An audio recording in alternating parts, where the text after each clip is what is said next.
déchiffre un visage.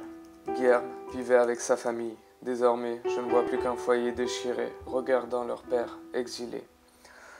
Ô pauvre famille combattant contre l'injustice, impuissante face à la justice.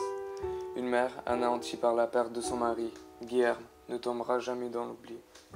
Ah, toute cette descendance consternée par le mépris, que leur reproche l'État, un défaut de papier, eux croyant à l'égalité, tout cela n'est qu'absurdité.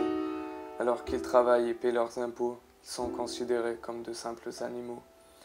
Et pourtant, peu de gens sont abasourdis de voir cette famille dévastée, ne sachant si ces malheurs continueront éternellement.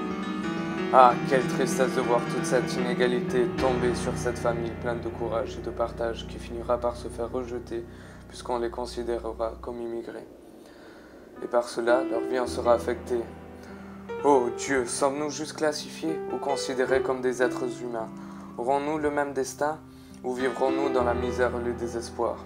Je ne sais pas ce que l'avenir nous réserve, mais je sais que celui de Guilherme et de sa famille n'est que souffrance et pitié, car cette famille, désormais sans leur pilier, sans Guilherme, portant l'espoir de ce foyer, malheureusement exilé, renvoyé dans un autre pays, perdant tout espoir de retrouver une belle vie.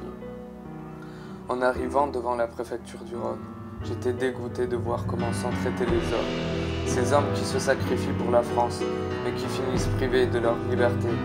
Cette préfecture représente l'État et s'étonne d'être entourée de banderoles, celles qui ont été censurées pour avoir manifesté contre l'expulsion.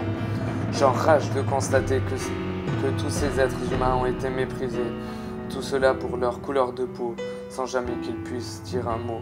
Ah, si seulement ils se voyaient, eux-mêmes seraient écœurés. Alors je pense qu'avant qu'ils n'en expulsent d'autres, ils devraient réfléchir à l'injuste faute.